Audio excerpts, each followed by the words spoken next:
Hallelujah, hallelujah, praise the lord, praise the lord, amen, आमीन।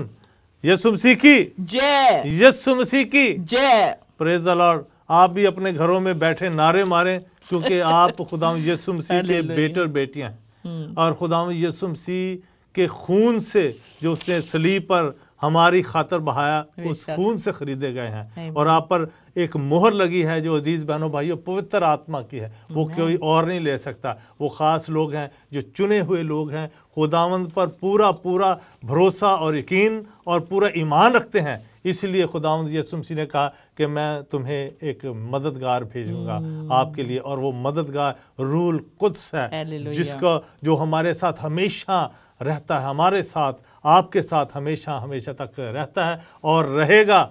Hallelujah, praise the Lord. खुदावंद यीशु मसीह के नाम को जलाल देते हुए इस प्रोग्राम को शुरू करते। परमजीत, आप कुछ कहना चाहते हैं? मैं कहूंगी कि जब हमने पहले यीशु पे ईमान लाए तो सोचते थे पता नहीं कब खुदा से जा मिलेंगे। अब जितना जितना हम आगे बढ़ते जा रहे हैं, उसकी हिकमत से, उसकी नॉलेज से, उसकी ब्लेसिंग से यूँ लगता है कि बहुत जल्द हम उसका चेहरा देखने वाले हैं। Hallelujah. So you know when we first believed कि हमें नजात मिली या खुदा के पास जाएंगे, अब सच में यूँ लगता है कि रास्ते पे बहुत जल्द उससे मुलाकात होने वाली है। जो अपने सरों को झुकाएंगे, आए उस बादशाह से मिले जिसका जिक्र अक्सर क्या बल्कि जिसके नाम से ही ये चैनल चलता है। आमीन। फिर आसमानी बाप तेरा शुक्र, तेरी तारीफ करते, अपने हाथों को उठाते हैं तेरे हुजूर।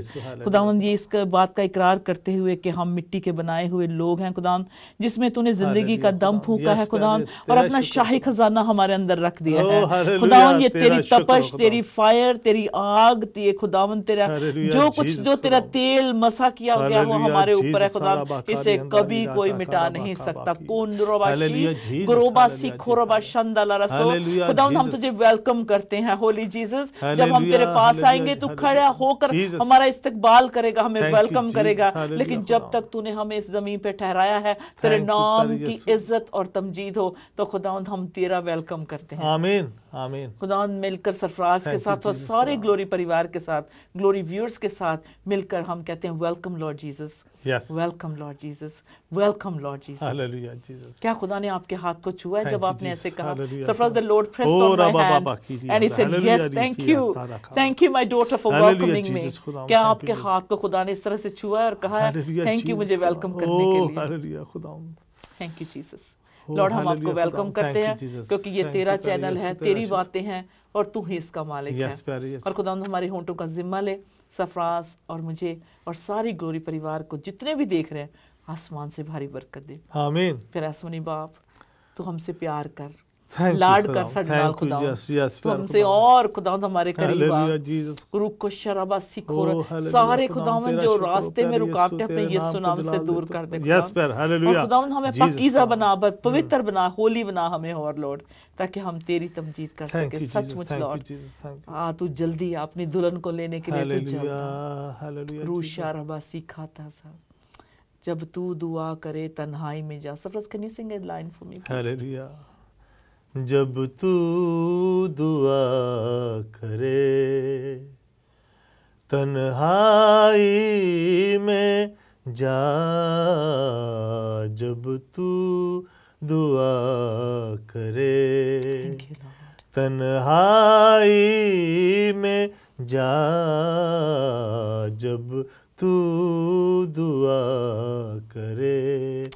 आजिज़ी कर इख्तियार, मसीहा को बुला, जब तू दुआ करे तन्हाई में जा, जब तू दुआ करे। हालेलुया लॉर्ड, हम वेलकम करते हैं, हमारा पूरा ईमान यकीन है कि तू हमारे साथ है। प्यारे आसमानी बाप तेरे शुक्र करते हैं तेरे प्यारे बेटे यीशु के नाम में। होली स्पिरिट सारा कंट्रोल तेरा है। आमीन, आमीन, ब्लेस यू, थैंक यू। ये बड़ा प्यारा गीत आपने लिखा है कि जब तू दुआ करे तन्हाई में जा। तन्हाई में क्या होता है? फिर 1 to 1, फेस टू फेस, और दिल की बातें कहने से शर्माते नहीं फिर हम, है ना? बहन जरूर है कि जो अभी आपने एक बात की, मैं उस पर मेरे दिल में इस पे बड़ी एक मतलब हलचल मच गई कि क्यों ये आग, क्यों जो खुदा को सच्चे दिल से, झूठे दिल से नहीं, सच्चे दिल से बाइबल को हाथ में रखकर सच्चाई की कसम के खुदावंद हम तेरे यीशु नाम से कहते हैं कि हम सच बोल रहे हैं। कलाम कहता है कि झूठे खुदा की बादशाहत में दाखिल नहीं होंगे। तो सच बोल के जो सच बोलना है बड़ी अच्छी बात है। तो जब आपने कहा जो सच्चे लोग हैं उनको आग का बपतिस्मा की बात है। आग वो है जब आग निकलना शुरू हो जाती है, जब उस सफर में से गुजरते हैं, जब पवित्र आत्मा जब लेके आपको चलता है तो बेशक शैतान भी बड़ी कोशिश में होता है। तो जब आपको शैतान से फाइट करनी होती है ना, फिर आग निकलती है, खुदावंद की आग। हमारे अंदर कोई आग नहीं है। तो ये आग जो है, आग है वो जो खुदा के काम के लिए आपको मरने तक ले जाती है, यानी कुर्बानी देने तक वफादार है। इसको कहते हैं आग का बपतिस्मा। फिर वो लोग परमजीत डरते नहीं है, फिर वो किसी को चापलूसी नहीं करते, फिर वो किसी के जाके पाँव को हाथ नहीं लगाते ना, फिर वो मीठी मीठी चोरों को भी मीठी मीठी बातें, भाजी तुसी बहुत चंगे हो, भैन जी तुसी बड़े चंगे, भावे कुछ भी। सच्ची जिसके अंदर आग लगी है वो खुदा यीशु मसीह की गैरत की आग है। खुदा की गैरत की आग को आग का बपतिस्मा हम कह सकते हैं कि आग का बपतिस्मा कोई देख नहीं सकता, ना ही रूह कुदस के बपतिस्मा को कोई देख सकता। जिस बहनों भाई सिर्फ कामों से पहचाना जाता है इंसान। फ्रूट जो है परमजीत वो बताते हैं कि इनके अंदर आग लगी हुई है। तो खुदा जैसे हमारे अंदर लगी हुई है, कोई बात नहीं, जो कुछ होता है खुदा तेरी तरफ से है और तेरे लिए जान देने तक वफादार रहेंगे। इसको कहते आग का बपतिस्मा। ये नाम नहीं लिखा हुआ, बड़े स्कॉलर कहते हैं कि ये कहीं नहीं है, लेकिन जिनके अंदर आग लग जाती है ना, वो फिर अकेले ही फरौन के सामने खड़े हो जाते हैं। ठीक है ना, मौत को नहीं जानते। फरौन के सामने खुदा का खादम मूसा अकेला ही खड़ा हो गया। क्या वो उसको पता नहीं था ये मार सकता मुझे, लेकिन आग लगी हुई थी। खुदा अपनी कौम की आग, जिसके अंदर कौम की अजीज बहनों भाइयों, अपनी नेशन की आग, अपनी कलीसिया, खुदावंद के कलीसिया की जो आग लगी होती है, गरीबों की आग लगी होती है, यतीमों के लिए आग लगी होती है, खुदा के काम के लिए आग लगी होती है। वो अंधेरियों से नहीं डरते, ना ही वो बारिशों से डरते हैं, ना वो सफर पर जैम लगा 2-2 घंटे का उनसे डरते हैं। उन्होंने तो आना ही है, हम भी लगे रहते, जैम लगा तो कोई बात नहीं, हमने तो प्रोग्राम कर रहे हैं। खुदा के लोगों में आग जब लग जाएगी तो पूरी दुनिया बदल सकती है। 12 शागिर्दों में आग लग गई तो दुनिया बदल गई। और आज बिलियंस के हिसाब से क्रिश्चियन है और वो धुआं दे रहे हैं, आग नहीं लग रही, लेकिन आग भड़केगी। वो जो बुझ गई है चिंगारियां हैं। खुदावंद के लोगों उठो, दुआ करो, ये जो चिंगारी है एक दिन शोला बन जाएगी और आपकी जिंदगी में और हजारों, दुनिया के लाखों करोड़ों लोगों के दिलों में ये आग लग जाएगी। और खुदावंद यीशु मसीह जो लिखा एक ही नाम है, उसके पास हर घुटना झुकेगा, हर जुबान इकरार करेगी। वो कैसे करेगी? आपके अंदर जो आग लगी हुई है, खुदावंद का वचन लोगों तक, दुनिया तक ये सच्चाई को फैलाने के लिए इस किताब को लेकर अपने हाथों में फुटपाथ पे खड़े हो जाएं, गलियों के कोने में, चरवाहों के जो चौराहे हैं उनके कोनों पर खड़े हो जाइए। ये तो आपका काम ये करना ही है। चाहे कुछ, आज बहुत सारे लोग परमजीत आग लगे जंगलों में फिर रहे हैं, ठीक है ना, ऐसे है। चलिए हम सब्जेक्ट की तरफ चलते हैं। Right, okay. Bible prophecy, Bible की नबूवत प्रोग्राम आपकी खिदमत में पेश कर रहे हैं। तो अजीजों, पिछला प्रोग्राम जैसे आपने देखा, थोड़ा सा रिकैप करेंगे कि उस प्रोग्राम में क्या हुआ, क्योंकि इस प्रोग्राम के लिए बहुत से हमारे अजीज हैं जो इंतजार करते हैं। ये प्रोग्राम थर्सडे इवनिंग 9 PM जो है, खुदा ने जब तक जिंदगी दी तो ये हम बाइबल प्रोफेसी पे गौर करते रहेंगे, क्योंकि लॉर्ड जीसस ने कहा इसमें बहुत सारी ऐसी खजाना है बाइबल में जिसे जो है आखिरी वक्त में खुदा अपने बंदों पे या अपनी बंदियों पे जो है आश्कारा करा, यानी कि रिवील करा है। So it's a very solid subject. Bible की नबूवत है, हर एक को समझ नहीं आती, लेकिन खुदा का शुक्र है कि ऐसे लोग हैं कि जिन्हें वो खुदा तैयार कर रहा है। And I am so glad that Lord has given us the opportunity, you know, हमारे ग्लोरी टीवी पार्टनर्स के सपोर्ट से जो है ये प्रोग्राम बनते हैं।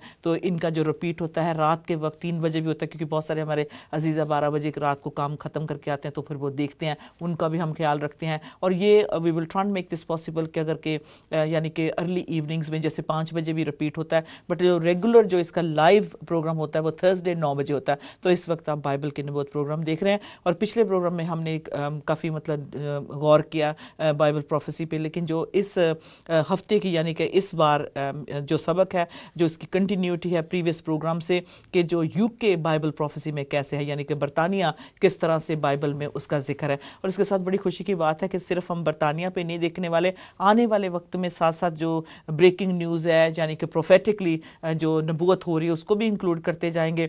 और उसके साथ साथ जो है कैसे नॉट जस्ट यानी कि अरब वर्ल्ड यानी मिडल ईस्ट ही इसमें बाइबल नबूवत में नहीं है, या सिर्फ जो है जंग लगने वाली सिर्फ वही नहीं है, बल्कि कैसे चाइना, इंडिया, पाकिस्तान और बांग्लादेश ऐसी कंट्रीज जो हैं हाँ ऐसी ऐसी कंट्रीज जो है जो अभी जो बहुत सारी एग्जैक्टली जो उज़्बेकिस्तान जैसे उज़्बेकिस्तान मतलब अभी ये नई नई जो उठी हैं और कैसे बाइबल प्रोफेसी में उनके बारे में लिखा है। एंड आई वाज फैसिनेटेड कि सीरिया पे जो आखिरी बाइबल की नबूवत है उस पर भी हम गौर करेंगे, लेकिन कहने से मुराद ये है कि we are going to be looking at this different countries. Punjabi च ਅਸੀਂ ਕਹਿੰਦੇ ਭਵਿष्यवाणी ਭਵਿੱਖਬਾਣੀਆਂ ਜਿਹੜੀਆਂ ਆਉਣ ਵਾਲੇ ਸਮੇਂ ਦੇ ਲਈ ਅਜ਼ੀਜ਼ ਭੈਣੋ ਭਾਈਓ ਦੱਸਦੀਆਂ ਨੇ। ਇਹ ਸਬਜੈਕਟ ਦੇ ਉੱਤੇ ਅਸੀਂ ਗੱਲਬਾਤ ਕਰਨੇ, ਇਹਨੂੰ ਮੁਸ਼ਕਲ ਨਾ ਸਮਝੋ, ਕਿਉਂਕਿ ਆਉਣ ਵਾਲਾ ਸਮਾਂ ਸਾਡੇ ਲਈ ਬਹੁਤ ਜ਼ਰੂਰੀ ਹੈ ਕਿ ਉਹਨੂੰ ਅਸੀਂ ਜਾਣੀਏ। ਇਹ ਸਾਨੂੰ ਕਈ ਸਬਜੈਕਟ ਬੜੇ ਭੈਣ ਭਾਈ ਕਈ ਬੜੇ ਮੇਰੇ ਵਰਗੇ ਸਾਦਾ ਲੋਕ ਬੈਠੇ ਹੋਣਗੇ ਕਹਿਣਗੇ ਇਹ ਕੀ, ਇਹ ਤੇ ਸਾਨੂੰ ਸੁਣਾਉਣ ਦੀ ਕੋਈ ਹੋਰ ਕੋਈ ਨਵੀਂ ਜੀ ਕੋਈ ਗੱਲ ਸੋ ਜਿਹੜੀ ਸਮਝ ਚ ਆਵੇ। ਪਰ ਜਿਸ ਅਸੀਂ ਇਸ ਐਸੇ ਪ੍ਰੋਗਰਾਮ ਦੇ ਵਿੱਚ ਫਿੱਟ ਹਾਂ ਕਿ ਜੇ ਦੁਨੀਆ 'ਚ ਹਨੇਰੀ ਆਏਗੀ ਤੇ ਅਸੀਂ ਵਿੱਚ ਖਲੋਤੇ ਹੋਵਾਂਗੇ, ਜੇ ਦੁਨੀਆ 'ਚ ਭੁਚਾਲ ਆਏਗਾ ਤੇ ਅਸੀਂ ਉਹਦੇ ਵਿੱਚ ਵੀ ਖਲੋਤੇ ਹਾਂ, ਜੇ ਹੜ੍ਹ ਆਉਣਗੇ ਤਾਂ ਅਸੀਂ ਉਹਦੇ ਵਿੱਚ ਵੀ ਖਲੋਤੇ। ਅਜ਼ੀਜ਼ ਭੈਣੋ ਭਾਈਓ ਇਹ ਭਵਿੱਖਬਾਣੀਆਂ ਨੂੰ समझने की कोशिश करिए। राइट, ओके, रिकैप क्विकली देखते हैं। हमारे पीछे जो मैप है जिस पे हमने देखा कि फर्स्ट ऑफ ऑल यूके जो है प्रोफेसी में किस तरह से है, हम देख सकते हैं हमारे सामने जो सरफराज पूरा मैप है, और जो छोटा सा जो फिनिशिया और एशिया के इधर को लेफ्ट को मतलब अगर आप बैठे हैं तो जो इधर को आ जाएं तो देखते हैं कि इजराइल जो छोटा सा है उसके ऊपर टायरी, जिसे टायरी भी और टायर भी कहते हैं, ये फिनिशिया का जो है मतलब एक शहर था टायरी। और इसको देखते हैं कि किस तरह से ये बहाल था और क्या इसका रोल था। आज वो एग्जिस्ट नहीं करता, लेकिन आप इसकी सारी मालूमात लेने के लिए जो है जब ये प्रोग्राम एक साथ लगेंगे आपको पार्ट 1 में पता चल जाएगा कि क्या इसका रोल था और किस तरह से ये बहाल था। Just quick recap like I said कि जो येलो एरिया आप देख रहे हैं इसी तरह से ये जो था इसने कॉलोनीज बनाई थी, यानी कि इसका जो काम काज था, कनेक्शन थे, शिप्स के जरिए सामान लाना भेजना, और ये इनके साथ बिजनेस करता था। ठीक है, ये इनका जो टायरी का जो था, टायर का जो था, इनका ये इनकी कॉलोनीज थी, इनका एम्पायर कह सकते हैं जो इनका था, फैला हुआ था इतनी दूर तक। तो इनके साथ ये जो बिजनेस करते थे, शिप्स पे जाते थे। ओके, तो इसके लिए ये बहुत प्राउड नेशन थी, बहुत घुमंडी थी, क्योंकि ये बिल्कुल समुद्र के किनारे पे थी, तो इनको ज़मीन का भी मतलब फ़ायदा था अगर कोई ज़मीन से भी किसी चीज़ को भेजना है, और शिप्स के ज़रिए तो खैर इनका बहुत ही ट्रेड होता था। ठीक है, और ये जो थी ऐसी जगह थी कि जहाँ से जब सोलोमन ने टेम्पल को बनाया तो यहाँ से लकड़ी भी गई। ठीक है, लकड़ी भी जो थी मतलब टेम्पल को प्रोवाइड की, यानी कि ये यहूदियों के फेवर में थे। ठीक है, तो इस वक्त इससे पता चलता है कि मंदिर के लिए लकड़ी भी यहाँ से गई। ये बहुत वेल्थी ट्रेडर्स थे, बहुत ही ज़्यादा कामयाब थे, बहुत पैसा था, और इतनी बड़ी मतलब नेशन नहीं थी, लेकिन छोटे से शहर होने की वजह से ये बहुत प्राउड थी। और इनका नाम, जैसे येलो जो एरिया आप देख रहे हैं, ये इनकी कॉलोनीज थी, ये जगह पे इनका ट्रेड फैला हुआ था। बहुत अमीर थे, आइलैंड के पास रहते थे, बहुत घुमंडी थे, और बहुत सारी दूसरी नेशंस के साथ जो थे सरफराज, जो येलो एरिया आप देख सकते हैं, ये फिनिशियन कॉलोनीज थी। ठीक है, जो ऑरेंज वाला हिस्सा है जहां ब्लैक डॉट लगा है, ये फिनिशिया, और इसकी ये कॉलोनीज, यानी कि इसकी जो कॉलोनीज को क्या कहेंगे आप बिजनेस पार्टनर कह सकते हैं, मतलब इनकी जो कब्जा था इनका, बल्कि इनके अंडर थी इन पे हुकूमत इनकी थी। तो इन्होंने भी कॉलोनी सेट की हुई थी, और इनके पास बहुत ज़बरदस्त नेवी थी, इनकी जो नेवी थी बहुत ज़बरदस्त थी। फिर जो थे, क्योंकि ये शुरू में तो ये यहूदियों के साथ थे, क्योंकि पता चलता है कि जब सोलोमन ने मंदिर बनाना चाहा तो इन्होंने लकड़ी को भेजा जो थी वहाँ की वुड थी, क्योंकि लेबनान के भी सरफराज ये कहते हैं कोने पे, साइप्रस को भी कह सकते हैं, ऐसे मतलब काफ़ी जो नज़दीक है इनके, मतलब उनके साथ बिजनेस होता था। लेकिन जूइश के ये फेवर में थी, लेकिन आखिर में ये यहूदियों के खिलाफ हो गए, यानी कि एंटी ज्यूज हो गए। इसके साथ इनका जो ये साया 10 में अगर हम देखें तो उसमें पता चलता है कि ये पानियों की जो समुद्र के मेडिटेरेनियन सी पे जो था उसके ज़रिए अपनी शिप्स भेज के जो येलो एरिया है इतनी कॉलोनीज में अपना जो इनका बिजनेस जो तजारत होती होती थी इनके साथ। सो इसलिए जब आखिरी वक्त में देखते हैं कि इसका नामो निशान नहीं रहा, और जब ये ख़त्म हुआ, जो टायरी के लोग थे, टायर के लोग रहने वाले थे, वो किस तरह से वहाँ से शिफ्ट होके तार्शिश की तरफ आए। अब तार्शिश को हमने इस्टेब्लिश, मतलब आखिरी नोट पे थे, हमने इस्टेब्लिश किया था और हिंट भी दे दी थी, बल्कि बता ही दिया था, हिंट तो नहीं दी थी, कि वो जो लोग थे किस तरह उन्होंने वहाँ से उठे, टायरी से उठकर कैसे वो बरतानिया में आए। जैसे कह लें कि जहाज की तरह मतलब फ्लाई करता है ओवर अदर कंट्रीज और आगे, लेकिन ये शिप्स के जरिए लोग किस तरह से वहाँ आए जी। अच्छा, इसकी जो नबूवत है हमें मिलती है कि जो तार्शिश जो है वो कौन सी जगह थी और किन के साथ इन्होंने ट्रेड किया, और जब ये टायरी शहर जब ख़त्म हो गया, अलेक्जेंडर ने 330 BC में इसको डिस्ट्रॉय कर दिया, फिनिश कर दिया। पहले नेबुकदनेस्सर ने किया, बेबीलोन के राजा ने किया, उसके बाद अलेक्जेंडर ने द ग्रेट, उसने इसको कॉन्कर किया, फिनिश किया, तबाह किया 330 BC में। उसके बाद जो यहाँ के लोग थे वो टायरीन लोग थे, और वो किस तरह से आके बरतानिया जिनके तार्शिश के साथ, जिनके साथ वो बिजनेस करते थे, वो कैसे आके सेटल हुए। अब हम देखते हैं कि जो वहाँ का सेटअप था, जिस तरह से वहाँ के लोग थे, वो लोग किस तरह से आए, और वो तार्शिश कौन सी जगह थी जहाँ वो करते थे, हमने पिछले प्रोग्राम में एक्सप्लेन किया। और यहाँ आके वो कॉर्नवॉल में वो टिन जो था, टिन सफराज मुझे फिर से बताएंगे, वो वैसे टिन हम कलई थी, और क्योंकि बेशक दूसरे भी उनको बहुत सारी ऐसे रिसोर्सेज थे और भी बहुत सारी ऐसी चीज़ें थी, लेकिन जो था टिन था, उसकी स्पेशलिटी कॉर्न की जो माइंस थी वहाँ उनको मिलती थी। इसलिए जो फिनिशिया के लोग थे, टायरी के लोग थे, अपने शिप्स के ज़रिए इस धात को लेने के लिए जो थे कॉर्नवॉल तक आते थे। मार्केट्स में उनको पता चलता था कि यहाँ कॉपर, आयरन एंड अदर जो दूसरी चीज़ें हैं वो भी अवेलेबल थी, लेकिन ये शिप से कैसे वो वापस लेके जाते थे और उसे इस्तेमाल करते थे। इसकी वजह से इनका यहाँ आना जाना काफ़ी था, यहाँ टायरी के लोग जो थे। Okay, this is thousands of years ago, हज़ारों साल पहले की बात है ये। तो उसके बाद जब ये ख़त्म हो गया, जब अलेक्जेंडर द ग्रेट ने फिनिश कर दिया, जाहिर है जब कोई दुश्मन आपके घर आ जाता है, उस पर खबर भी थोड़ी सी मिल जाती है, तो पहले ही शिप्स पे लाद के वो बहुत सारा सामान ले आए होंगे सरकार, बहुत सारा जो लोग हैं यहाँ शिफ्ट हो गए होंगे। सो यसाया 23 यानी कि यसाया नबी का सहीफा 23 उसका चैप्टर, उसमें आपको पूरी फुल जो है इसकी नबूवत मिलती है। This is how it's been divided. जो चैप्टर 23 वर्स 1 to 5 अगर आप नोट लेना चाहें, अपने ओन टाइम में लिखना चाहें और पढ़ना चाहें इसे थॉरली, जैसे मैंने स्टडी किया लाइन बाय लाइन, अगर मैं इस नबूवत के बगैर इसको पढ़ूँ, इट मेक्स नो सेंस, क्योंकि ये टायरी भी अब नाम नहीं है, तार्शिश भी नाम नहीं है। So where are this countries? कई स्कॉलर्स कहते हैं कि ये बातें जो है स्पेन पे फिट होती है, लेकिन जो स्कॉलर्स ने थॉरली इसको स्टडी किया है, जो टिन बेशक था लेकिन उतनी क्वांटिटी में नहीं था जितना इंग्लैंड में था, इंग्लैंड में। और ऑल्सो फिर हम देखेंगे कि इनकी कैसे जो है हाउ मतलब ये कैसे सेम उनके जैसा ये जो कौम यहाँ के बसी और उनका भी काम वैसा ही था। ओके, सो जो सेम, सो उससे पता चलता है कि ये दिस वाज डेफिनेटली ब्रिटानिया, जो इंग्लैंड था वो तार्शिश है, जिसे आप 1 to 5 वर्स में पढ़ सकते हैं। उसको पढ़ा भी गया था, बल्कि पहली ही वर्स अगर सरफराज पढ़ दे उसमें लिखा है कि जो चैप्टर 23 में पूरी यूके की जो है 2 से, अगर हम यसाया की किताब 2 से 12 तक पूरी इसकी स्टोरी है। अच्छा, इसको नहीं पढ़ेंगे हम, लेकिन बस जस्ट इतना बता दें कि जब ये टायरी शहर खत्म हुआ तो उसके बारे में लिखा, wail you ships of Tarshish for it is laid waste. मतलब ये जो बात इसके लिए लिखी गई थी, यसाया नबी के दौरान जो था बाल की बहुत पूजा होती थी और ये सारा सब कुछ ट्रेड वगैरह होता था, इसलिए यसाया नबी जो है नबूवत करता है। जब खुदा के खादिम को कहा जाता तब उधर, जैसे जस्ट प्रीवियस प्रोग्राम पे खुदा का पवित्र रूह आया और सचमुच मुझे अभी भी ऐसे सेक निकल रहा है जैसे मतलब फायर लगाओ, कोई हीटिंग वगैरह ऑन नहीं है यहाँ। जब खुदा का रूह आता है तो वो रूह सच्चाई की बातें पोर आउट करता है और जो रिसीव करते हैं वो बरकत पाते हैं। वो क्या कहते हैं, आसमान की बादशाही के जो है दर्शन कर लेते हैं, दीदार कर लेते हैं। यसाया नबी ने जब ये प्रोफेसी की, उसको नहीं पता होता, प्रॉफिट को नहीं पता कि आने वाले वक्त के लिए वो क्या नबूवत कर रहा है, लेकिन खुदा का रूह जानता है कि वो नबी किस बात पे वो नबूवत कर रहा है, जब खुदा करवा रहा होता है। आमीन। तो ये जो बोझ था यसाया नबी पे, ये किसके लिए आया? यसाया नबी ने भी इसके लिए कहा, जेरमाया ने भी टच किया, क्योंकि ये कंटेम्प्रेरी सेम टाइम पे प्रॉफिट्स थे। तो अभी ये जो यसाया के दिल पे बोझ है ये इस शहर के लिए, उसमें इतनी बदकारी हो गई है, ये खुदा के खिलाफ हो गया और कैसे तबाह होने वाले हैं। तो इसलिए वो कहता है कि अफसोस करो तार्शिश की जो शिप्स हैं, मतलब यहाँ तक इतनी इसकी नीट क्लियर बता, राइट। तो इसको जो है 1 to 5 अगर पढ़ेंगे तो इसमें नबूवत की है। यसाया नबी ने बड़े बोझ के साथ आंसुओं के साथ इस बोझ को जो है पेश किया है कि किस तरह तेरी हलाकत हो जाएगी। उसके बाद हम 7 to 10 अगर पढ़ेंगे तो उसमें ये शिफ्ट हो चुके हैं, यानी कि टायरी के जो लोग हैं वो शिफ्ट हो चुके हैं।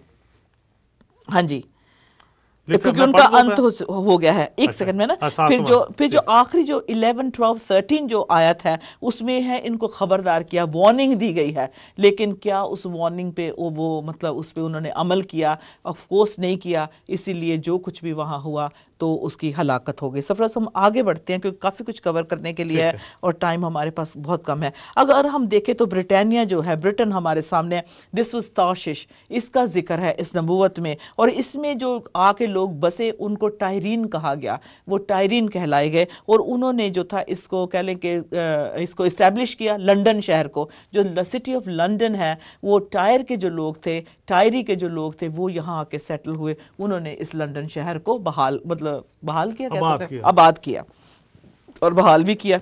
और वहाँ पहले से भी लोग थे जो होंगे, लेकिन ये आके फिर आबाद हो गए लंदन एरिया में। तो तायरीन का इलाका भी, वही जो तायरी लोग थे वही कैपिटल थी, इस यहाँ भी आके इन्होंने कैपिटल मतलब सिटी में जो थे इनका दाखिला हुआ और यहाँ इनका जो फन। अब हम आगे बढ़ते हैं कि क्या हुआ।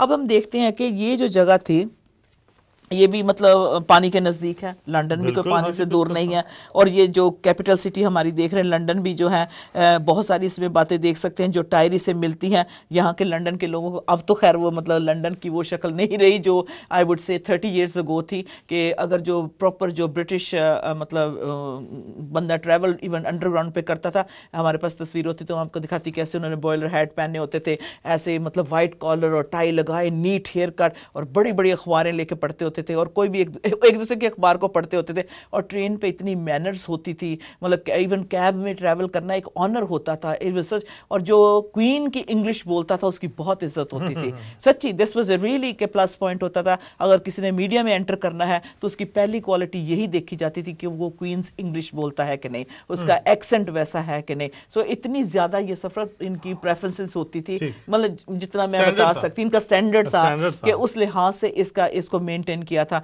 आज जो हमें sorry to say British stores में जो चीज़ें मिल रही हैं made in so and so country, I am so sorry to say, लेकिन जो प्राइसेस लंदन के हैं, लेकिन वो बना बेचारे किसी गरीब बच्चे के हाथ से होता है, मतलब इतना ज़्यादा फ़र्क आ गया। बट इन दोज डेज अगर कोई जो अच्छे लोग थे अच्छा कपड़ा पहनते, अच्छे स्टोर से लेते, पता चलता था किसने की कपड़ा पहना हुआ है। सो इमेजिन करें कि 30 years ago की मैं बात बता रही हूँ, लेकिन ये thousands of years जो टायरीन लोग थे, इतने ये सिविलाइज लोग थे, क्या कैसा माहौल होगा लंदन का उस वक्त।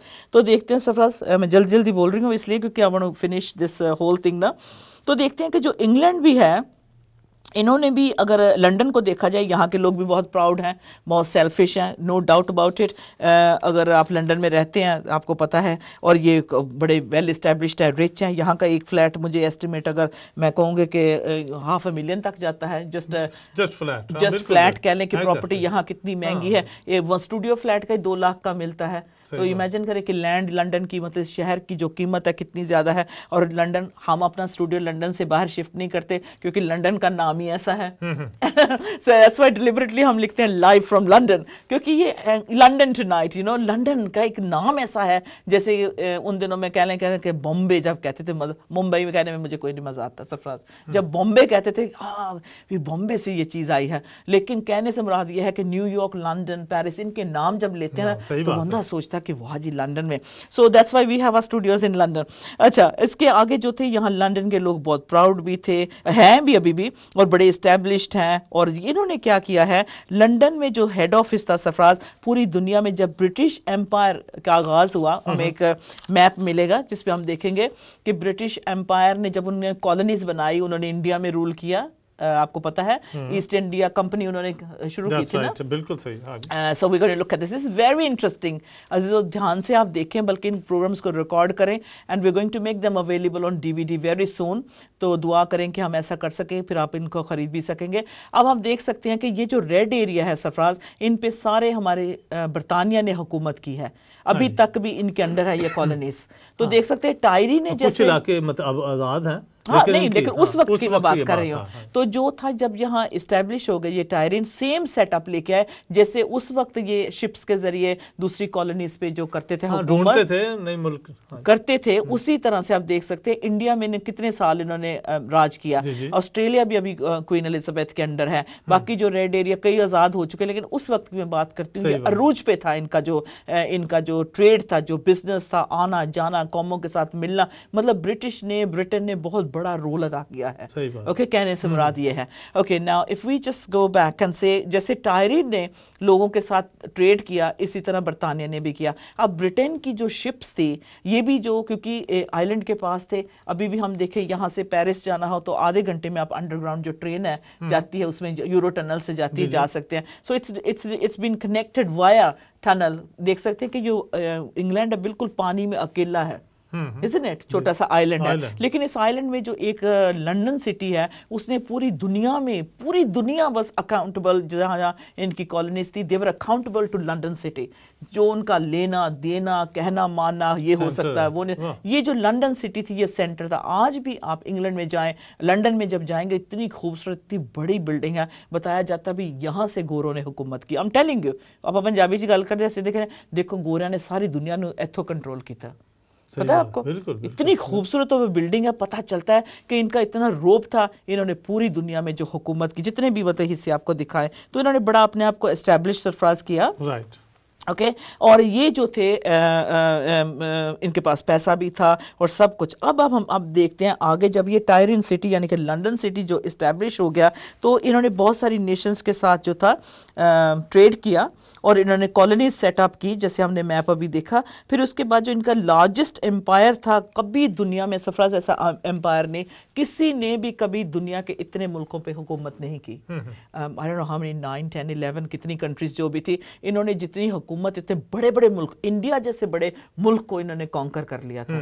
ठीक है ना, ब्रिटिश राज जब आया, अभी भी हम उसकी बात सुनते हैं, करते हैं, तो ब्रिटिश जो थे ये सबसे लार्जेस्ट एम्पायर दुनिया का था, जिनका हेडक्वार्टर लंदन में था। वाह। इसी तरह से जब टायरी जो था, फिनिशिया मतलब जगह थी, लेकिन उसका जो शहर था टायरी था, वहां से सारा ट्रेड सब कुछ होता था, यानी कि अकाउंटेबिलिटी सारी वहां होती थी, हिसाब किताब जो था, आना जाना नहीं करना वहां होता था। इसलिए उसके बाद देखते हैं जब ये अपनी पीक पे आया, मतलब इसकी जो इतनी कुव्वत, इतनी इसकी ताकत, इसके लिए कहा जाता था बरतानिया के लिए कि इसका सूरज कभी नहीं डूबता। यही है, बिल्कुल बिल्कुल ऐसा ही कहते थे कि इसका कभी सूरज नहीं डूबता, क्योंकि जो ब्रिटिश एम्पायर है वो इतनी दूर तक दुनिया में फैल चुका है कि ऐसा है कि ये हमेशा चमकने वाला है, इसका सूरज कभी भी डूबने वाला नहीं, क्योंकि इसने इतनी तरक्की की है और थोड़े से टाइम में सरफराज इसने इतनी तरक्की कर ली। और ये उसने, क्योंकि बहुत सारी इनकी कॉलोनीज थी, उसकी वजह से इनके जो थे कमर्शियल पे क्या लेके जो ओवरसीज इनका बिजनेस था, उससे ये बहुत इनको नफ़ा मिलता था सरफराज। इनका बहुत मतलब होल्ड था, कह लें। जैसे फॉर इंस्टेंस जो दुनिया में रॉ मटेरियल भेजने का एक बड़ी मार्केट थी, और इसमें देख सकते हैं कि जो ब्रिटिश कॉलोनीज थी वो जो थर्ड वर्ल्ड का, जो कह लें थर्ड ऑफ द प्लैनेट को कंट्रोल करती थी। जितने मुल्क है दुनिया में, उसका तीसरा हिस्सा जो था ब्रिटिश एम्पायर के अंदर था और कंट्रोल किया जाता था।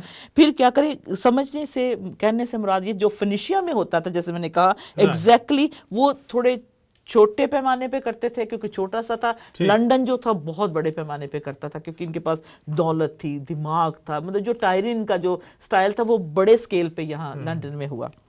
Stop me from talking too fast, okay? अच्छा, अपनी तबीयत को उन्होंने यहाँ भी इस्तेमाल किया। टायर से आके तरसीस यानी लंदन में आके भी वही उन्होंने बिजनेस एग्जैक्टली 1 से 5 तक हम समझते हैं। जब यसाया नबी के सहीफे को पढ़ते हैं तो देखते हैं 1 to 5 देखते हैं कि जो एंशिएंट टायर था, जो डिस्ट्रॉय हो चुका था, उसने सारी अपनी दौलत, हिकमत, सब कुछ कह लो को लंदन को पास कर दी थी। ओके, यहाँ पे शिफ्ट हो गई। सो what happened, tyre became London. ठीक है। फिर आगे 11 से 13 देखते हैं, वार्निंग है। 14 में उसका एंड जो है देखा है कि वो तो फॉरगॉटन हो गई।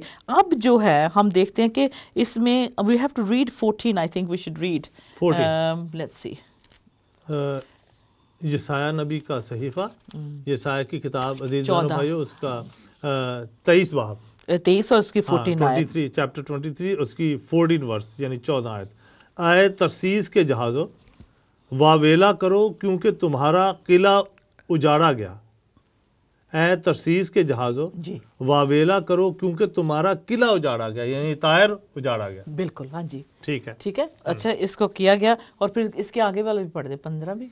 और उस वक्त यूं होगा कि सूर किसी बादशाह के अयाम के मुताबिक 70 बरस तक फरामोश हो जाएगा और 70 बरस के बाद सूर की हालत फाहिशा के गीत के मुताबिक होगी। समझा दें जरा। यानी फाहिशा के गीत, यानी वो जो गीत नहीं, पुराने गीत याद रहते हैं और वो भी फाहिशा के गीत, वो उस तरीके से इनको जैसे गीत याद रखते हैं लोग पुराने गीत, इस तरीके से सूर की हालत ऐसी हो जाएगी कि ये तबाह हो जाएगा, लेकिन सिर्फ लोग गीतों में याद रखें। आगे 16 भी, ऐ फाहिशा तू जो फरामोश हो गई है बरबत उठा ले और शहर में फिरा कर। तू जो फरामोश हो गई है, यानी लोग अब तुझे नहीं जानते, बस अब तेरे पास क्या है, अब बरबत उठा के, यानी वो बजाने वाला सुरमंडल, और शहर में बस फिरा। ओके, अब थोड़ा सा जो 16-17 बाद में हम पढ़ेंगे 17 को, लेकिन देख सकते हैं कि 70 साल के बाद जो लिखा है ना इसका 70 years, that is interesting note करने। At the end of 70 years it will happen to Tyre, यानी कि उसके 70 साल बाद ये उसकी तबाही आई तो उसने क्या, कश्ती की तरह जो गीत गाया गया इसमें लिखा, सॉन्ग ऑफ ए हार्लट, और फिर उसको जैसे आपने बताया, थैंक यू, बहुत अच्छा। अब हम देख सकते हैं कि now we need to find के जो इसकी सिमिलैरिटीज हैं टायर की, वो लंदन में कैसे हमें नजर आती हैं। That's interesting point. ब्रिटेन जो था बिल्कुल यानी कि लंदन सिटी का, ब्रिटेन कह लें कि फिनिशिया की तरह, टायरी की तरह था, और लंदन जो सिटी थी बहुत वेल्थी थी, नेशंस के साथ ट्रेड करती थी और एक दूसरे के साथ आना जाना इनका लगा रहता था। अब हमें देखने की ज़रूरत है कि जब जो शिप्स ऑफ टार्शिश यानी कि ब्रिटेन की जो शिप्स थी वो कहाँ और कब वेस्ट हुई। हमारे पास फुटेज है जो शिप्स का हम देखना चाहेंगे। जब वर्ल्ड वॉर 1 लगा सरफराज, उसमें हम देखेंगे, और ये भी हमने देखना है कि ये 70 साल का जो अरसा है कब और कैसे पूरा हुआ, ये क्या निशान है इसमें जो है कि उसके बाद जो दुनिया उसे भूल गई है। टायरी को भूल गया 70, आगे आप 17 में देखेंगे उसमें भी यही जिक्र है कि मतलब ये जो जगह है ना, ये लिखा 17 बड़े, and it shall be eight the end of 70 years that the Lord will deal with tired. अब ये तो 16 जो है ये इट्स ऑलरेडी फुलफिल्ड, ठीक है, 16 तक फुलफिल हो गया, मतलब वो नबूवत पूरी हो गई। अब 17 की जो है यो टार्शिश, जो प्रेजेंट डे टार्शिश है यानी कि ब्रिटेन है, टायरी है, उस पे ये फुलफिल होनी है। ठीक है, हाँ जी, बिल्कुल ऐसे। और 17 आयत में लिखा है, यानी 17 आयत दे विच अजीजों लिखा है, और 70 बरस के बाद यूं होगा कि खुदावंद सूर की खबर लेगा और वो उजरत पर जाएगी और रुए ज़मीन पर की तमाम मुमलकतों से बदकारी करेगी। हाँ। यानी ये टूट गई और फिर इन्होंने दूसरे मुल्क में फैलना शुरू कर अभी जो है देख सकते हैं। अब हमने इसको इस 17 में हमने ढूंढना है कि किस तरह के वो जो पहले 70 साल तो उसके 15 में पूरे हो गए टायर के, वो खत्म हो गया। अब ये जो है जो मॉडर्न डे टार्शिश है उसके 70 साल से क्या लेना है और तो उसका मतलब इसका अंत कैसे होना है। अगर हम आगे चल के देखें तो देखते हैं कि जो ब्रिटेन की जो थी शिप्स कैसे वेस्ट हुई, और 70 साल पे जो हमने कहा कि दुनिया ने कैसे लंदन को भूल गई। अब हम इस तरीको इस याद रखेंगे कि देखेंगे आगे कि 70 साल में जब तो जो लंदन था वो किस तरह कश्ती और जैसे कह लें कि रिच कैसे बनी, फिर से कैसे दोबारा होगी। ठीक है, ओके। एट द एंड जो है खुदा जो है इससे कैसे इसकी जो दौलत है अपने काम के लिए कैसे इस्तेमाल करेगा। सो लंदन के पास जो दौलत है, हाँ जी, वो कैसे वो इस्तेमाल होगी। अब हम देखते हैं कि जो ब्रिटिश एम्पायर था उसने कैसे तरक्की की और किन सालों में। देख सकते हैं कि 1800 या अर्ली 1900 में जो था पूरे लंदन से पूरी ये कॉलोनीज कंट्रोल करते थे, दूसरे मुल्कों को कंट्रोल करते थे, जिसको जो हमने इस्टेब्लिश पहले कर दिया। और ये लार्जेस्ट एम्पायर था दुनिया में जो कॉलोनीज में जो इनका काम था यानी कि लेना देना। अब ब्रिटानिया की जो ब्रिटानिका इंसाइक्लोपीडिया है उस पर जाके देख सकते हैं कि 17, 18, 19 सेंचुरी में लंदन जो था बिल्कुल टायर की तरह बन चुका था, यानी कि उस शहर की तरह हो गया था। और ये अपने पीक पे 1920 में अपने पीक पे चला गया, यानी कि इन 1920 ये लार्जेस्ट जो था एम्पायर जो था, और इसका काम आना जाना सब कुछ देख सकते हैं कि हो गया। और ये 1800 to 1900 में ये बहुत ही अमीर शहर बन गया, यानी कि मुल्क जो था बहुत वेल्थी हो गया, बहुत फेवर में इसके होने लगा। और जो शिप्स थी इसकी, जो इस टार्शिश की ब्रिटानिया की जो शिप्स थी वो 1800 में मतलब जैसे टायरी की वो शिप्स रूल करती थी ना, समुंदर पे कब्जा था, इसी तरह बरतानिया की शिप्स का भी कब्जा होने लगा। ओके। और इन्होंने क्या किया, अगर हम देखें तो जो इनकी रॉयल नेवी थी सरफराज, वो ऐसी ज़बरदस्त थी, जिसके पास ऐसी कुव्वत थी और पूरी दुनिया को पता था कि सबसे बेहतरीन जो नेवी है वो इंग्लैंड की है। फौज जो है इनकी सबसे बेहतर है। इसीलिए बरतानिया ने बहुत सारे साल यानी कि क्वीन विक्टोरिया के दौरान, क्वीन विक्टोरिया की तस्वीर नहीं है बट वैसे मैं बताती, क्वीन विक्टोरिया जो थी उसको जब सरफराज इस जब जो अपने पूरे एम्पायर के बारे में जो वर्ल्ड वाइड फैल चुका था उसको मेंटेन उसने रखा और उसको जब दिखाया गया, एक बार क्वीन विक्टोरिया खड़ी थी, उसके आगे से सारी शिप्स को गुजारा गया। और थोड़ी सी झलकी से आपको याद दिला दें कि अभी क्वीन एलिजाबेथ ने जब अपनी 60th एनिवर्सरी मनाई है, यानी कि जुबली मनाई है, तो उसमें देखा कि शिप्स कितने थे जो रिवर थैम्स में से गुजरे गए, है ना। तो थोड़ा सी झलकी हमने अपने टाइम में भी देखी। लेकिन जब क्वीन विक्टोरिया खड़ी हुई तो उसने देखा कि उसके आगे से इतनी ज्यादा शिप्स थी, लाइन की लाइन लगी थी जो गुजर रही थी, वो 30 माइल की लेंथ तक थी, 30 माइल्स तक वो एक्सटेंड होती थी। इस तरह से जो थी बहुत सारी क्वीन विक्टोरिया के टाइम में जो जब ये शिप्स उसके आगे से गुजारी गई तो उसके लिए एक जो थी नज़म पढ़ी गई, पोएम पढ़ी गई और उससे लिखा था रेडी आर किपलिंग ने 1897 की ये बात है।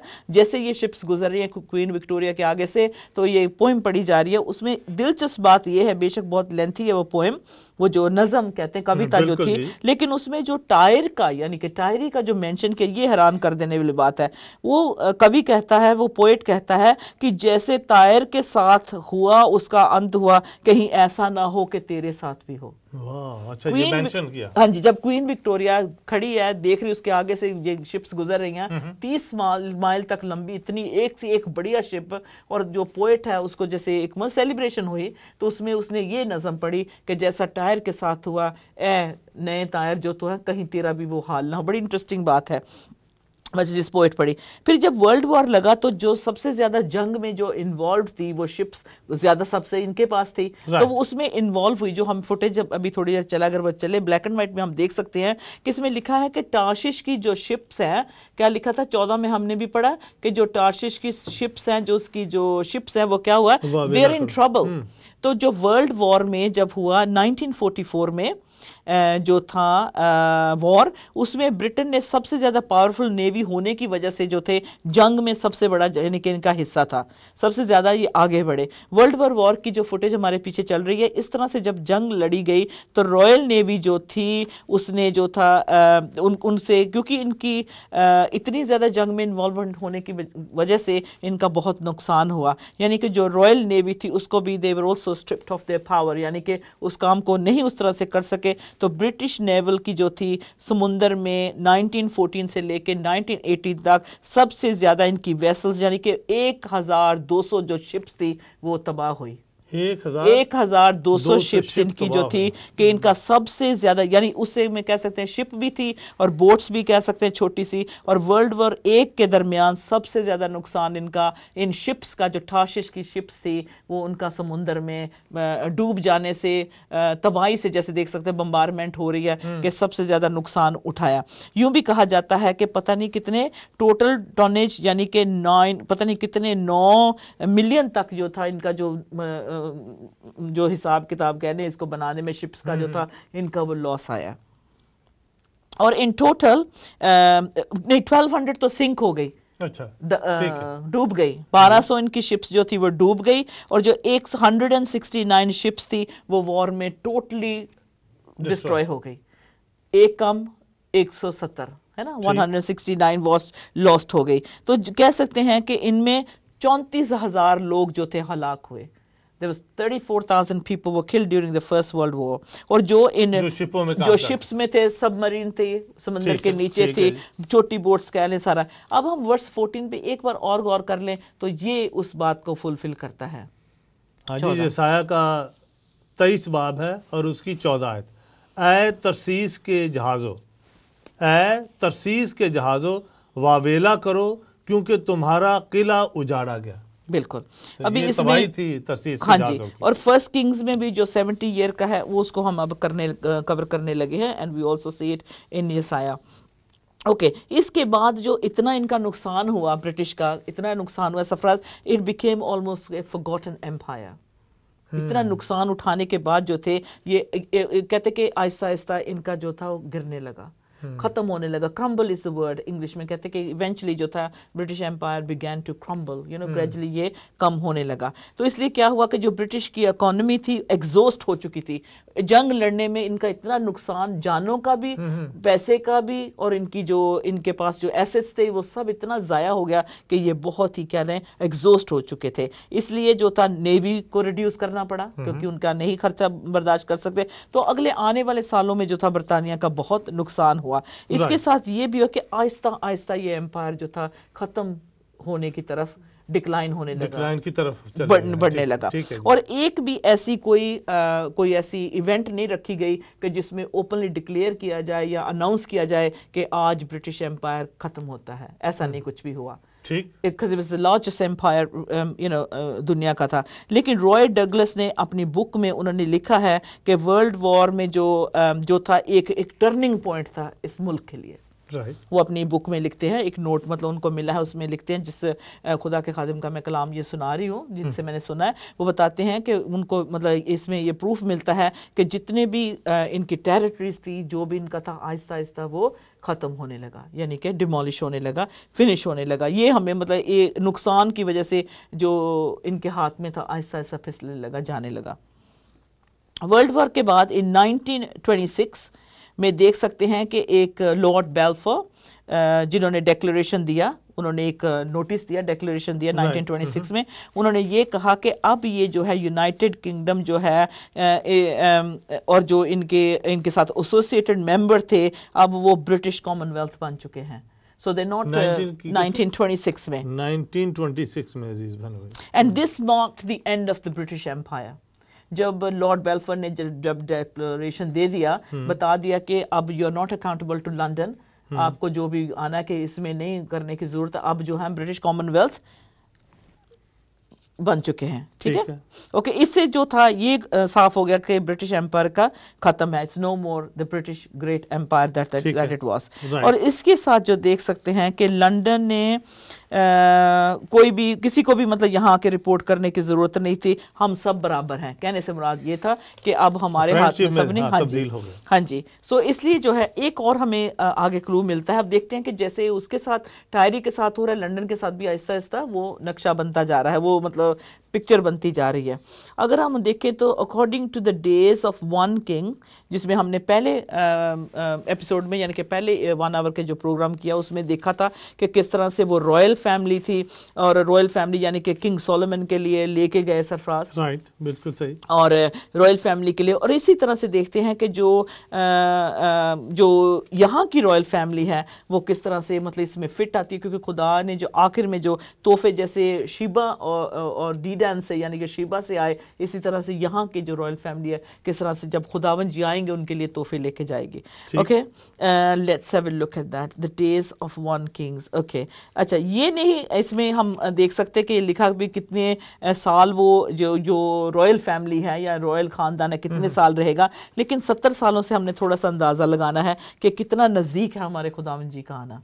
ठीक है, क्योंकि जो नबूवत होती है ये अंडरस्टैंड करने की जरूरत है। ये हमें सिर्फ कानों को सुनने के लिए अच्छी नहीं लगती, बल्कि हमें प्रिपेयर कर रही है यीशु को वेलकम करने के लिए, उसकी तरफ हमें तैयार कर रही है। You know, prophecy, that's the reason prophets जो हैं प्रोफेसी स्टडी करते हैं, वो ढूंढते हैं, मतलब उनके दिल में दिमाग में सवाल होते हैं, वो डीकोड करते हैं बाइबल को, कह लेंगे ना, इसमें देखते हैं कि खुदा ने नबियों के जरिए क्या लिखा है। तो इसलिए अब जब हम देखते हैं इसको, बहुत सारी बातें पूरी हो गई, लेकिन काफ़ी अभी नबूवतें हैं जो पूरी होनी है। Right, let's see what happened to, मतलब उन दिनों के बाद फिर क्या हुआ। अच्छा, ये नहीं, इस 70 साल से हमने ये नहीं समझना कि 70 साल हुकूमत रहेगी या 70 साल राजा रानी को जिएंगे, इससे इसका कोई ताल्लुक नहीं है। लेकिन ये है कि, और ये भी नहीं कहता कि 70 साल के बाद ये जो रॉयल फैमिली होगी या रॉयल बादशाह होगा या क्वीन होगी ये मर जाएगी, ये भी नहीं है। You understand? It's nothing to do with that. लेकिन इसकी कैलकुलेशन बड़ी अच्छी है कि हम देखेंगे कि इसकी कंट्री का जो हाल होने लगा उसके बाद, जब ये डिक्लाइन होने लगा, तो हम देख सकते हैं कि किस तरह जो हमने अभी पढ़ा कि इसने कैसे कस्बी की तरह जो इसका रोल यानी कि इसके हालात, इसका काम कैसे शुरू हो गया। राइट।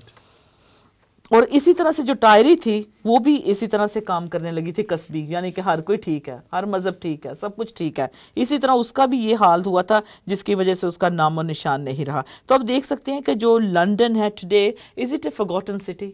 मतलब क्या रुतबा उतना बरतानिया का है जितना 1918 में 100 में था, जिस अरूज पे ये था, एम्पायर था, अमीर था, क्या उसी तरह का लोग लंदन की मतलब कोई भी चीज कहते थे, अगर सॉक्स मुझे मिल जाए, पेयर ऑफ सॉक्स पहनने को मिल जाए, तो सारे पूरे मैं कहती गांव को दिखाते थे भी लंदन से सॉक्स आए हैं ये, और ये लंदन से ड्रेस आई है। बिकॉज मैं उस इरा में बड़ी हुई हूँ, मुझे पता है, मैं 5-6 साल की थी, मेरे डैड लंदन से ड्रेस भेजते थे, तो सारा गाँव देखने आता था कि पैम ने ये देखो, ये बच्ची सबसे छोटी है, इसके डैडी ने इसकी फ्रॉक भेजी है और इसके सॉक्स भेजे हैं, और हमारा पेन जो स्कूल का होता था लंदन से जाता था, तो सारी टीचर मुझे आगे बुला के कहती थी शो मी योर पेन, अच्छा जी आपके पापा ने लंदन से, उनको कहना मेरी बेटी के लिए भी एक भेज दें। I'm just saying कि छोटी चीज का और लंदन का इतना नाम था। लेकिन अब हम देखते हैं कि इस पीरियड में ये जो जिसकी बात हम कर रहे हैं, इसके दौरान में कौन सा ऐसा रॉयल फैमिली है, ऐसी कौन सी हुकूमत है जो खुदा के लिए तोहफे देने के लायक है। आमीन। Right, okay, and we look at our queen Elizabeth. Of course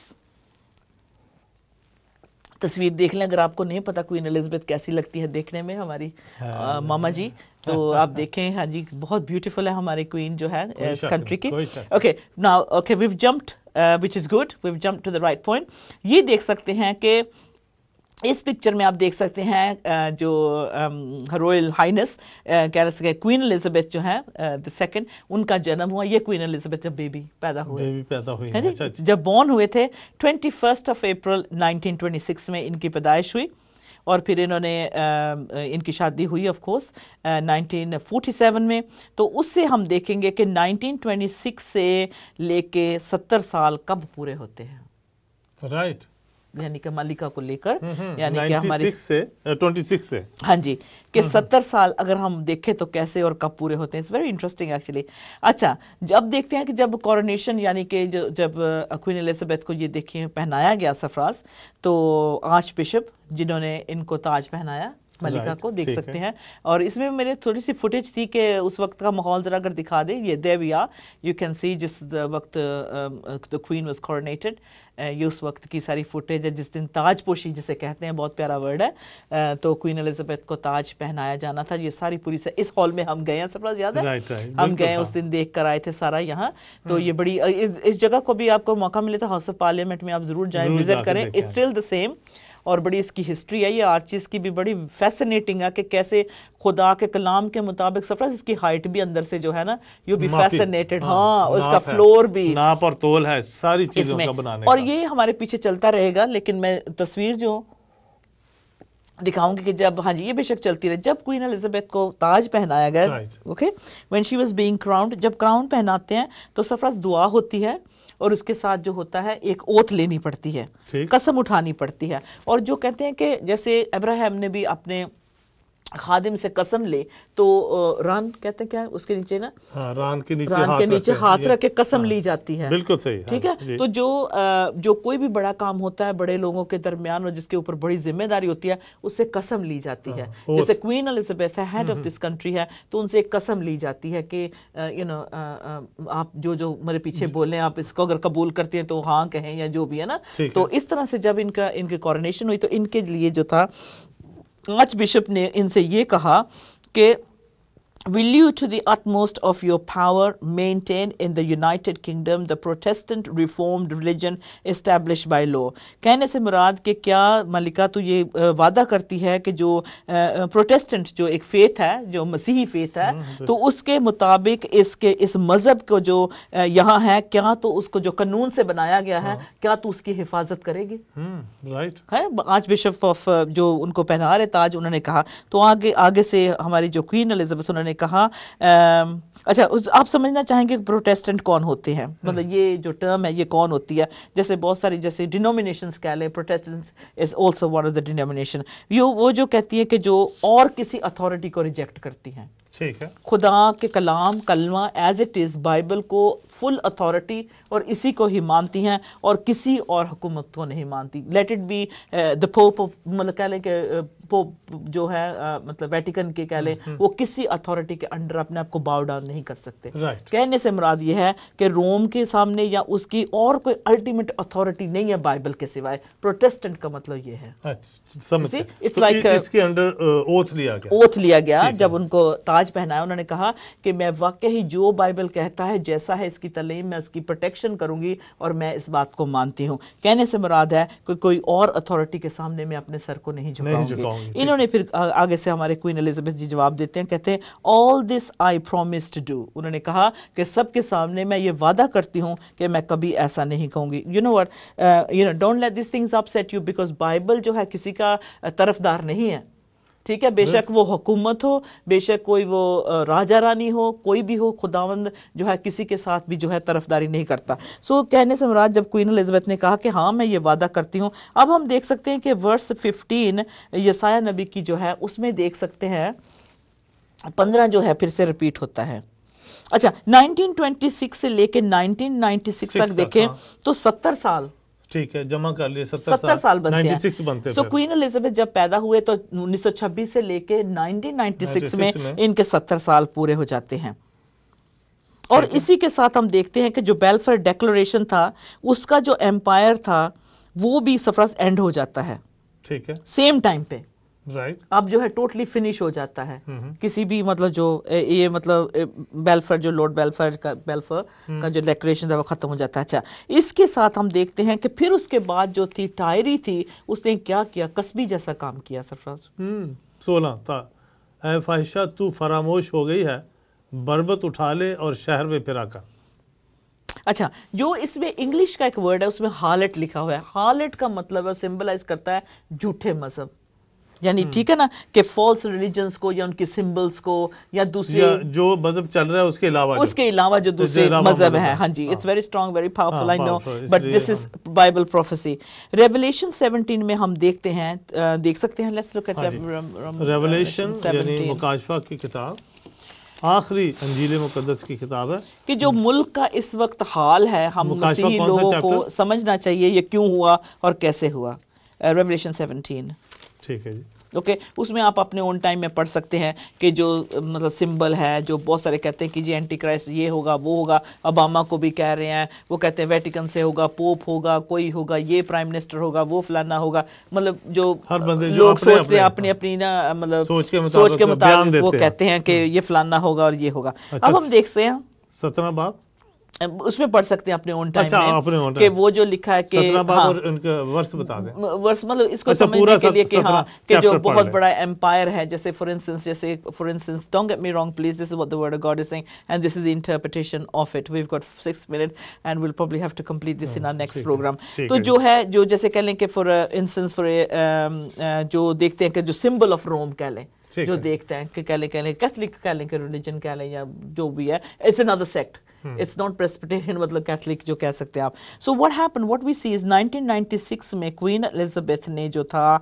उसने उसके जो है 70 साल वो पूरे हो गए, ठीक है 96 से प्लस 70 जो हमने बाइबल मुकद्दस में पढ़ा है और 96 हो गए। 1996 में क्या हुआ? 96 70 साल के बाद जो क्वीन एलिजाबेथ जी ने कसम खाई थी कि जो प्रेस्बिटेरियन फेथ है, मैं किसी और मजहब के आगे या किसी और हुकूमत के आगे या किसी और के सामने सजदा नहीं करूंगी, उसके साथ हिस्सा नहीं डालूंगी, सर नहीं झुकाऊंगी। लेकिन एग्जैक्टली 1960 बिटवीन लेट 96-97 में जो था, ब्रिटेन ने बिल्कुल वही किया जो जिसकी क्वीन एलिजाबेथ ने कसम खाई थी वो नहीं करूंगी।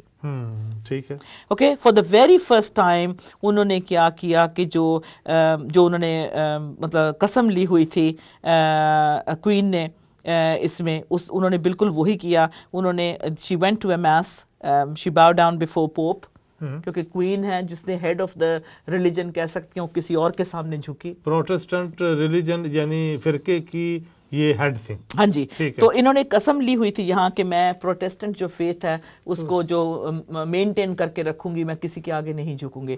तो ये फर्स्ट टाइम जो है ये पोप के सामने झुकी और इन्होंने मैस जो थी वेस्टमिनिस्टर कैथेड्रल में जो भी था हुआ उसमें इन्होंने अटेंड किया। और यहाँ के ब्रिटेन के टेलीग्राफ पेपर ने ये कहा कि आज जो मलिका ने जो एक कदम उठाया है या जो कुछ आज हुआ है, ये एक कभी भी ऐसा नहीं हुआ कि किसी औरत ने उठाया हो। लेकिन इससे कहने से ये मुराद है कि एक बहुत बड़ा कदम उठा लिया है।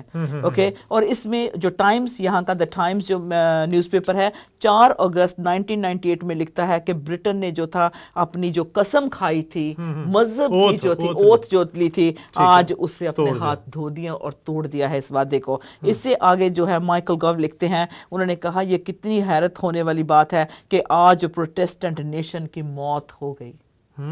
आज जिस बात की कसम क्वीन एलिजाबेथ ने खाई थी उसकी मौत हो गई। तो 500 जो साल पहले जो प्रोटेस्टेंट यानी कि ये जो फेथ था, अब ब्रिटेन की आप तस्वीर दिखा सकते हैं कि 500 साल पहले जो था उसका ख़त्म हो गया, वो एंड हो गया सरफराज ब्रिटेन में। जो एक फेथ था जिसकी हेड थी, उन्होंने इसको तोड़ दिया।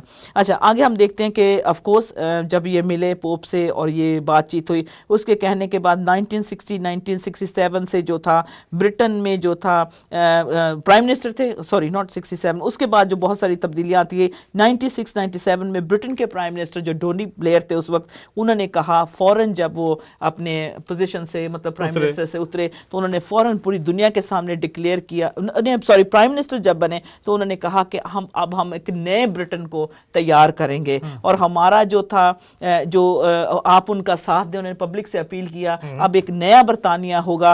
वो पुरानी जो रस्मों रिवाज थे, जो पुराना जो डॉगमा था, आइडियोलॉजी थी, उसको जो है वो ओल्ड फैशन हो चुकी है। राइट कि जो हमारा खुदा के लिए प्यार था, जिस तरीके से हम चर्च करते थे, जिस तरीके से हम अपने आप को पाक, वो कहता पुराना हो गया, अब हम नए तरीके से एक नया बरतानिया बनाएंगे। उन्होंने ये ऐलान किया और उसमें क्या हो गया, उसमें मर्द से शादी करने का भी एक एजेंडा रखा गया, औरत से कर सकता है, ऐसी बातें हुई। फिर इसके बाद जो था फिर क्वीन एलिजाबेथ ने अपने हेड लेटर पे जो था पोप बेनेडिक्ट को जो था स्टेट विजिट के लिए यहाँ बुलाया और ये कहा कि तू आ और यहाँ के लोगों का जो है धार्मिक ख्याल जरा पैदा कर। You see that's never happened before. Okay, जब इनवाइट किया गया वो आए और ये फर्स्ट टाइम हिस्ट्री में जो था कि एक रॉयल फैमिली ने मतलब जो था इनवाइट किया था, उनके इनवाइट आने पे वो आए और उन्होंने ये कहा, क्वीन एलिजाबेथ ने मतलब फ़ोन करके उनको जो थी पर्सनल दावत दी। 17 और 18 जब हम ये साया की देखते हैं, बस ये एंड हो रहा है, हम इसको कंप्लीट कर देंगे। 17 और 18 में 17 को अगर आप पढ़ दें, और 70 बरस के बाद यूँ होगा कि खुदावंद सूर की खबर लेगा और वो उजरत पर जाएगी और रुए ज़मीन पर की तमाम मुमलकतों से बदकारी करेगी।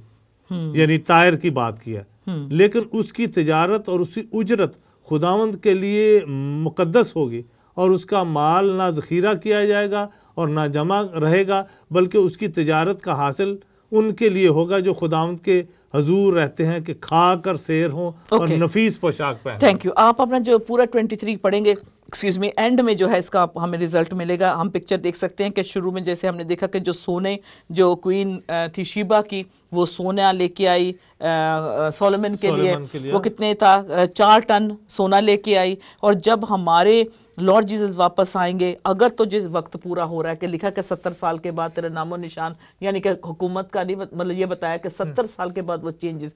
आज अगर हम बरतानिया की चेंजेस देखते हैं, क्या वो टायर की तरह नहीं हो चुकी है? अनएम्प्लॉयमेंट हो गई है, कितने डिफरेंट रेसेस यहाँ आ गए, वी वेलकम देम। आज एक नया बरतानिया है, इंटरफेथ का बरतानिया है, दूसरे मजहबों के सामने झुका जा रहा है, वेलकम किया जा रहा है। हालांकि हमारा खुदा जो है, क्या कहता है कि वो इज अ जेलस गॉड, वो किसी और को अपने साथ बराबर नहीं बिठाता। लेकिन आज की हुकूमत जो है हमारे, I'm sorry मैं किसी को एग्रोवेट नहीं कर रही, लेकिन मैं जो मसीही जो हाँ जी जो हमारे जो खुदा के कलाम के मुताबिक ये कंट्री चलती थी, उसको उसकी जो कसम ली थी, जिसके बल पे ये चलती थी, उसको हमारे खुद मसीही लोगों ने हटा के जो है इसको दूर किया। और उसकी जगह पे जो है आज हमारे हाउस ऑफ पार्लियामेंट में हर दिमाग का बंदा है, हर मजहब का बंदा है, हर सोच का बंदा है। और देखें ये इकोनॉमी किधर जा रही है, इस मुल्क का क्या हाल है। बाइबल स्कूलों से निकाल दिए गए हैं, बाइबल तालीम को रद्द कर दिया गया है। पहले ये जो जैसे टायरी यहूदियों के फेवर में थी, इसी तरह बरतानिया इजराइल के फेवर में था। इन्होंने ही पैलेस्टाइन को इस्टेब्लिश किया, तो उस वक्त पैलेस्टाइन कहते थे। उसके बाद जो इजराइल को हिस्सा दिया गया, बरतानिया ने ही उसका फैसला किया। और बरतानिया का खुदा के लोगों के साथ बहुत यानी कि रोल है। और आखिर में आज देखें, आज एंटी ज्यू है, यहूदियों को पसंद नहीं किया जा रहा, उन्हें मतलब उनकी जो जगह थोड़ी सी है उसे भी जो है मतलब अरब वर्ल्ड को देना चाहते हैं और यहूदियों को जो वहां से भी निकालना चाहते हैं।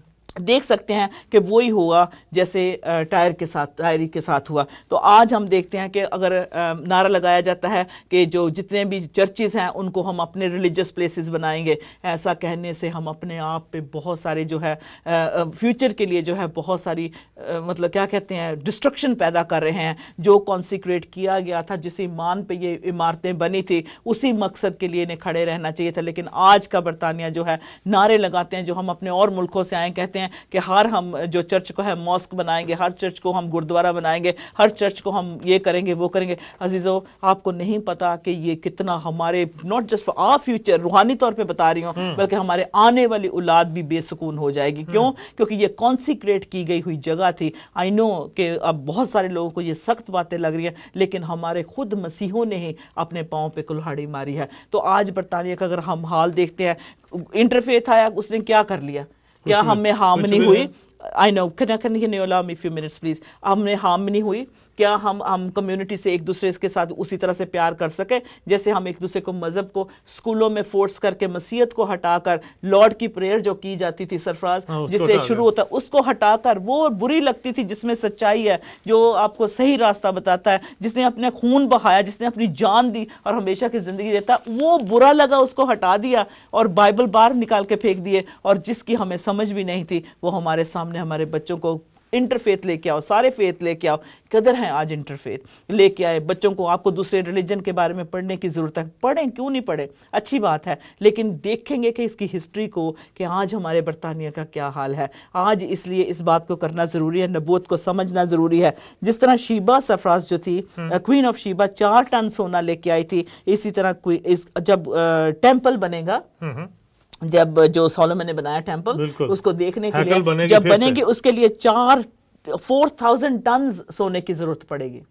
4,000 टन्स की जरूरत पड़ेगी। वो 100 मिलियन वर्थ होगा, तो ये 100 बिलियन ट्रिलियन की इसकी वैल्यू होगी, ठीक है। और बाद में जो देखते हैं क्वीन जो शीबा थी वो ये सारा ट्रेजर लेके आई एक रॉयल रूलर के लिए। और जो लिखा है इस नबूवत में, जो टायर की, लंदन की, यानी कि जो बेटी होगी, कह लें क्वीन एलिजाबेथ सेकंड होगी, तो क्या करेगी, वो क्या करेगी, अपने जितने पोजेशंस है, प्लीज आखिर में मुझे दिखा दे, उसके ताज, उसका सेप्टर जो है, ये जो क्वीन एलिजाबेथ का है, ये एक दिन जो है खुदा में लिखा है, ज़बूरों में पढ़ा था ना हमने कि वो आएगा, बादशाह अपनी हुकूमत इस्टेब्लिश करेगा और इसकी जो दौलत है उसको दी जाएगी। जैसे क्वीन ऑफ शीबा ने अपनी दौलत वो लेके आई टन्स के हिसाब से, तो यहाँ की जो मलिका होगी, इट जस्ट शोज के कितनी जल्दी खुदावंद आ सकते हैं सरफराज। और ये जो है अपना जो है इनके पोजेशंस है, क्योंकि ये एक राजा के लिए फिट है ये जवाहरात।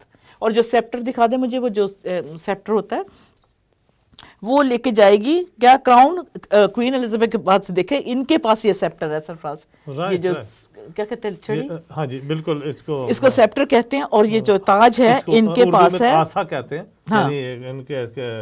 इसके बारे में अगर आप पढ़ना चाहें तो नंबर्स गिनती 24 और उसके 17 में पढ़ सकते हैं, जो प्योर गोल्ड का सरफराज रूबी से जवाहरात से जड़ा होगा। साम 21:3 में पढ़ सकते हैं। और ये जो सिंबॉलिकली जो है, ये एक राजा के लिए फिट है और एक राजा को दिया जाएगा। और वो राजा कौन है? यीशु मसीह। ओके, एक दिन जो है हमारे जो कह सकते हैं रॉयल फैमिली में से, जरूरी नहीं कि क्वीन एलिजाबेथ होगी, लेकिन कोई ना कोई होगा जो इसे लेकर जाएगा। और जब मलिका ग्रो अप हो रही थी, बड़ी हो रही थी क्वीन एलिजाबेथ, तो इनके डैड ने कहा, ऐ मेरी बेटी, उनको ये सिखाया गया कि अगर तेरे दौरान खुदावंद यीशु मसीह वापस आ जाए तो तूने अपनी जिंदगी में क्या करना है, जो ताज तेरे पास है और ये जो तेरे पास सेप्टर है, तूने उस मसाया, उस यीशु के कदमों में रखना है।